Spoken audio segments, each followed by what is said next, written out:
Test, 1, 2, 1, 2, 1, 2, Test, die Jedi-Ausgabe. Herzlich willkommen zu meinem Bildvideo Stimmverzerrer und zum zweiten Video in der Serie Bounty Hunter Kostüm. Gerade eben habt ihr die Elektronik vom Stimmverzerrer gesehen, Lautsprecher, Akku-Pack und Raspberry Pi. Schaut gerne mal in die Description, da findet ihr den Link zu dem Code, der auf dem Pi läuft, um meine Stimme zu verzerren. Jetzt bauen wir ein Gehäuse für den Stimmverzerrer und hier seht ihr zunächst einmal, wie wir den Deckel bauen. Grundierung, schwarzer Lack,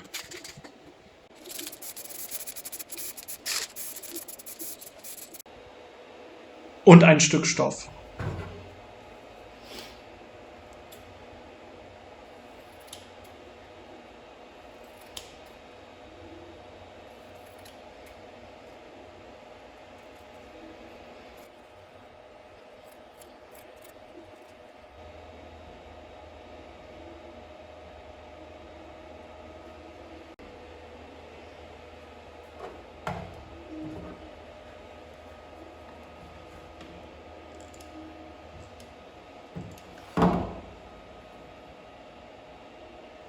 Den Stoff klebe ich zunächst auf den lackierten Deckel auf.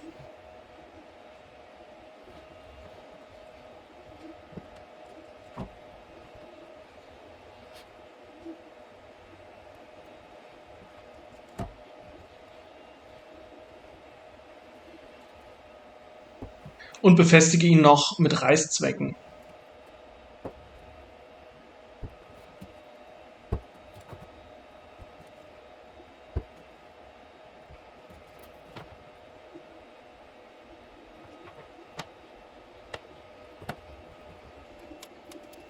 Der überschüssige Stoff wird abgeschnitten.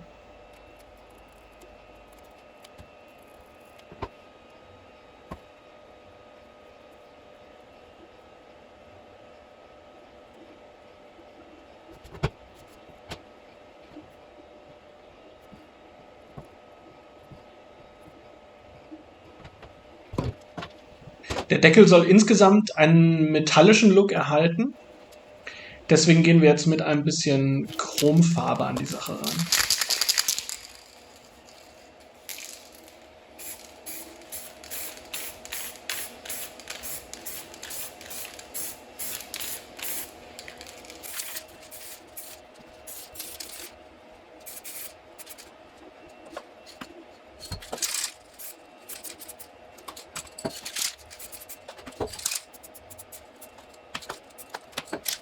Schwarze und braune Farbe, silberne Tupfer und der Dremel sollen dem Deckel eine gewisse zerstörte und gebrauchte Optik verleihen.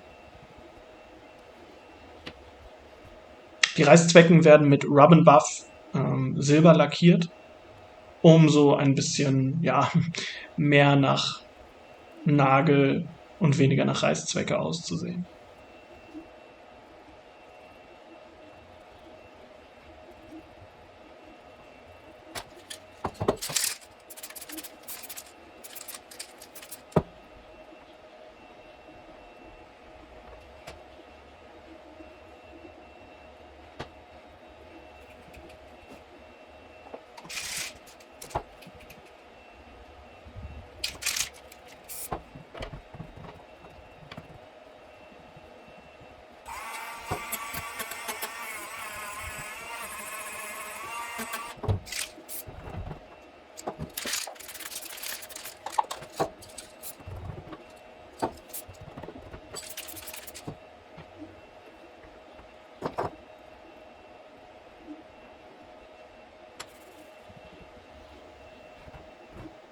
Auf den Stoff kommt jetzt noch ein Metallgitter drauf,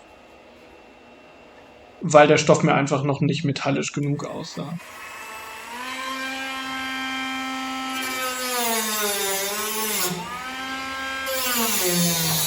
Ja, das bitzelt ein bisschen am Arm.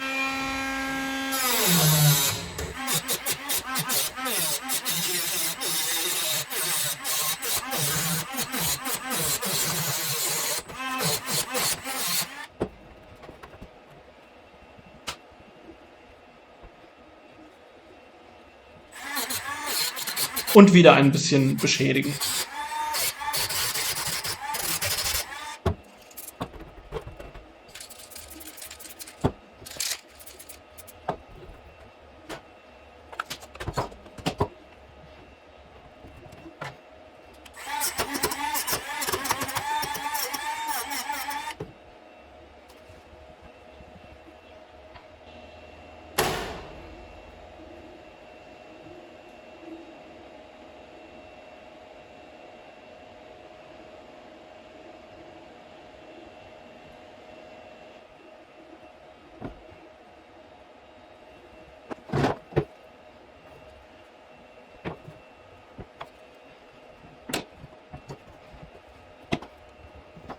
Gut festklemmen, denn der E6000 braucht eine ganze Weile zum Trocknen.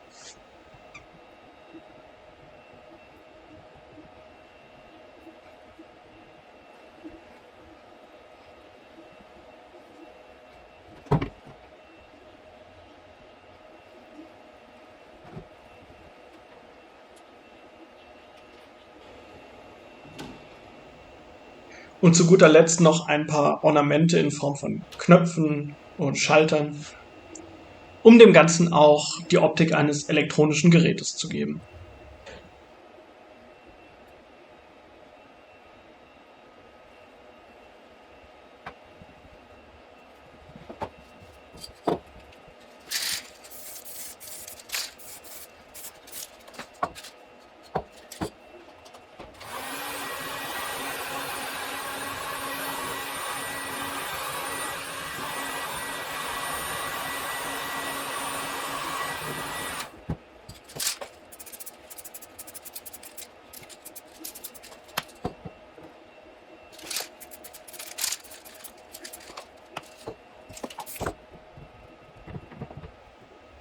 Und wieder etwas altern lassen.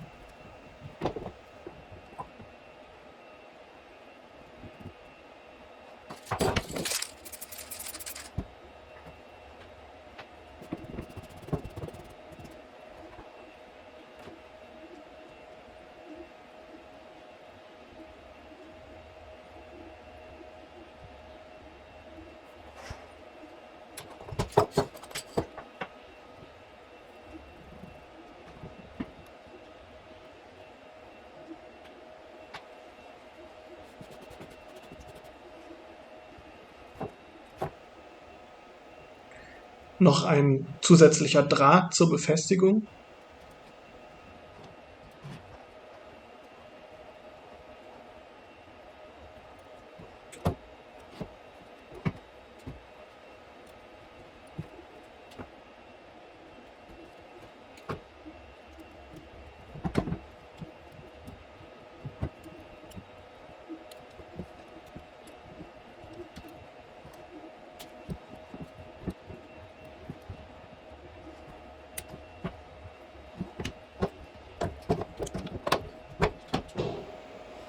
Und fertig ist der Deckel.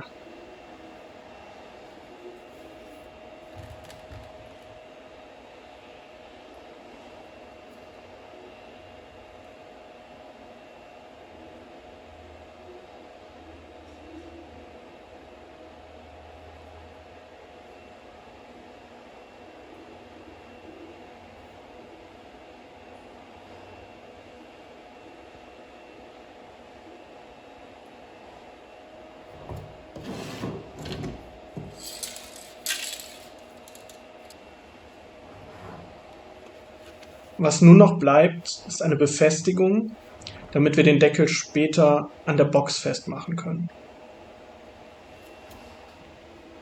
Kleiner Spoiler, diese Lösung hier hat keine 5 Minuten gehalten.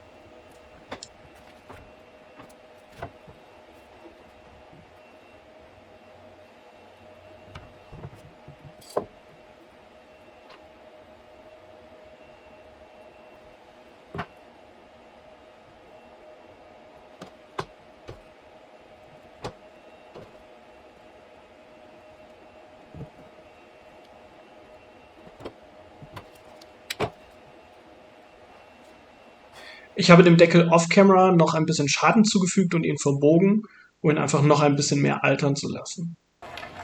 So, hier geht es jetzt mit der Box los, die später die ganze Elektronik beinhalten soll. Auch hier grundieren, lackieren und ein paar Knöpfe an den Seiten anbringen.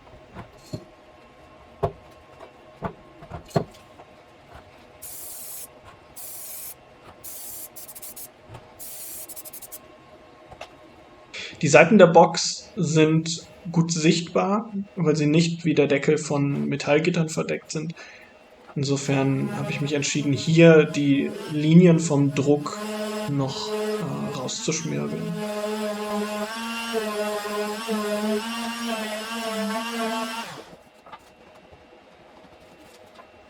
Erst mit der Maus und dann mit der Hand.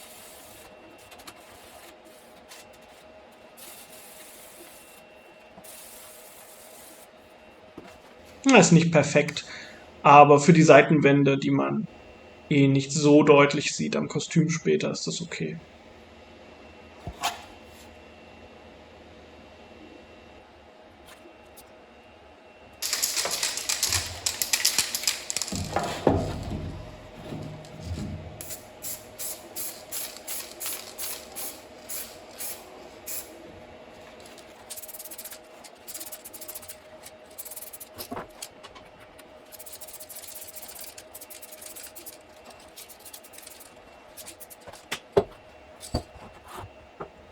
Und noch eine zweite Schicht Lack.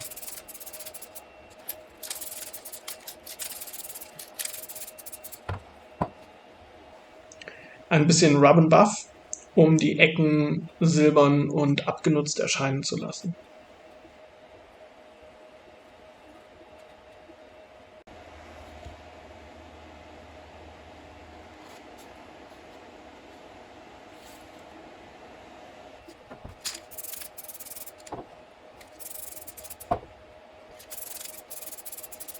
Zum Schluss mit Klarlack versiegeln.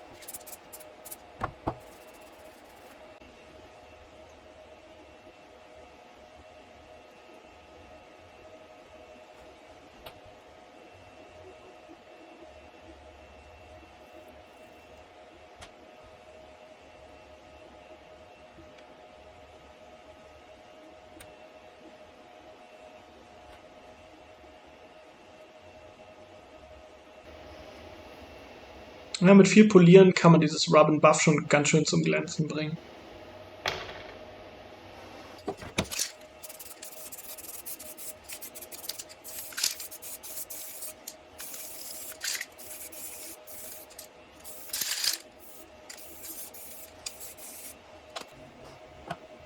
Und die Knöpfe noch an den Seiten aufkleben.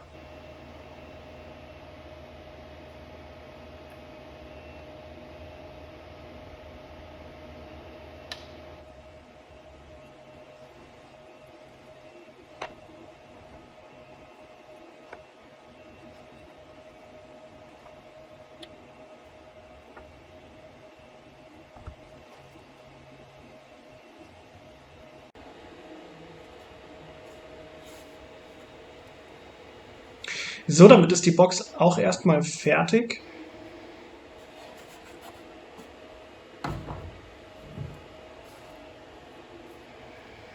Und wenn wir jetzt noch den Deckel befestigen, sieht das Ganze so aus.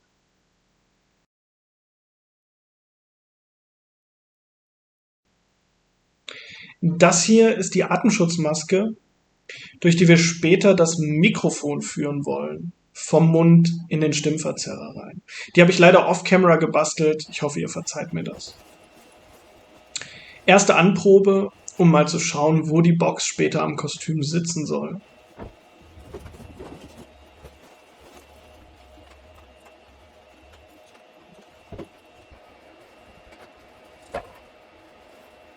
Die Box wird mit Klettband am Anzug befestigt und zusätzlich noch mit einem Stoffriemen um den Hals, weil die Elektronik ganz schön viel wiegt und ich nicht riskieren möchte, dass sich das Teil wieder löst.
Zweite Anprobe und passt.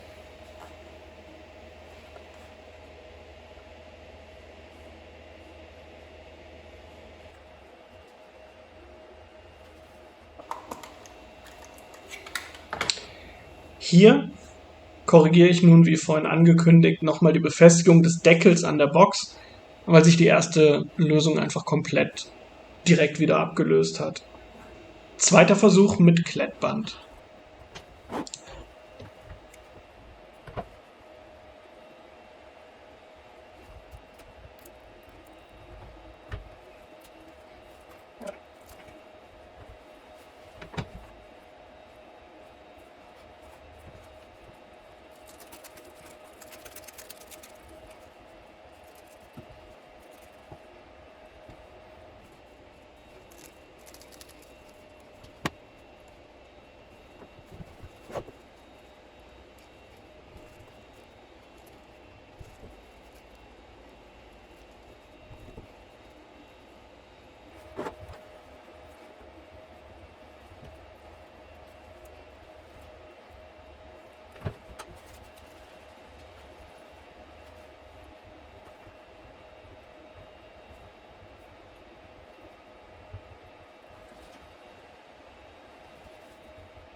Jetzt ist die Box am Anzug befestigt. Und natürlich habe ich sie falsch rum angebracht. Aber zum Glück ist es ein selbst ausgedachtes Kostüm und es gibt keine Filmvorlage. Kurz abmessen, wie lang der Schlauch sein muss.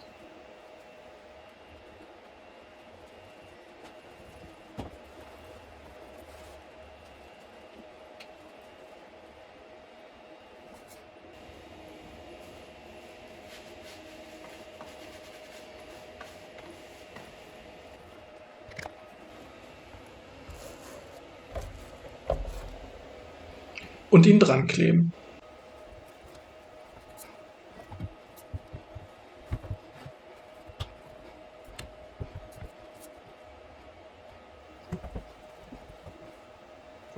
So sieht das fertige Gehäuse aus. Zeit, die Elektronik zu installieren. Hier wird auch wieder alles mit Klettband befestigt, damit die Teile sich wieder rausnehmen lassen und ich sie zum Beispiel laden kann.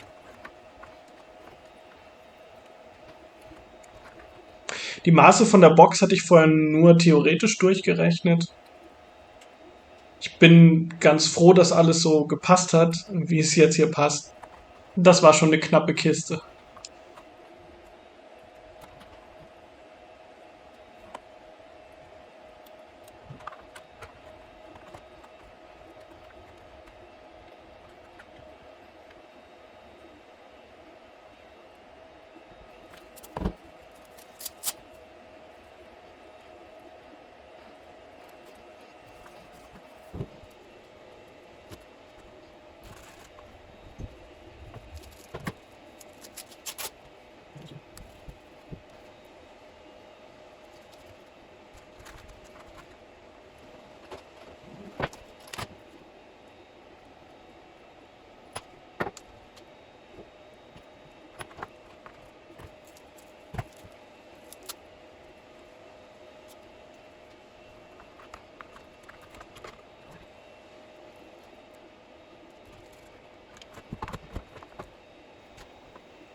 Hier ziehe ich jetzt das Mikrofon durch den Schlauch nach oben in die Atemmaske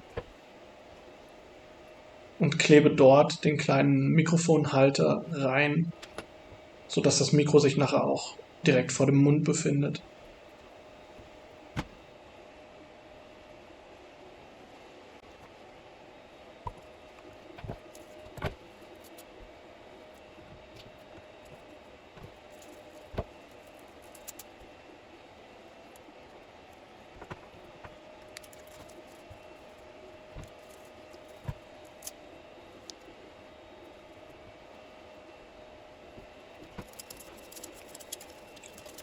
Das Akku-Pack wird noch mit einem LED-Streifen versehen, einfach um noch ein paar coole Lichter da reinzubringen.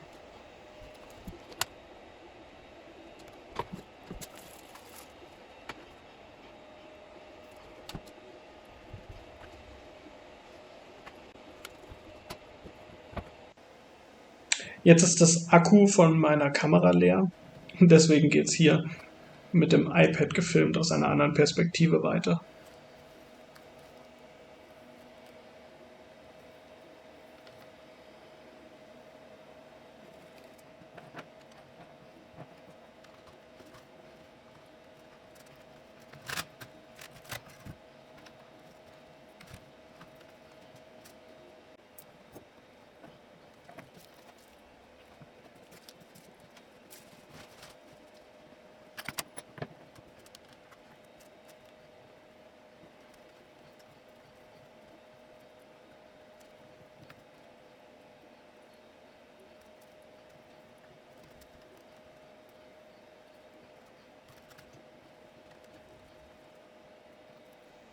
Ja, so langsam ordnet sich alles.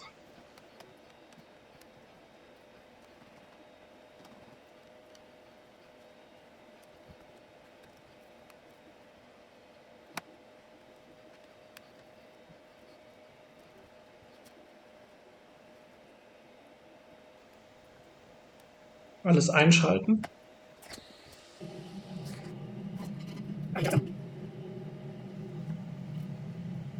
Und den Deckel drauf. Fertig.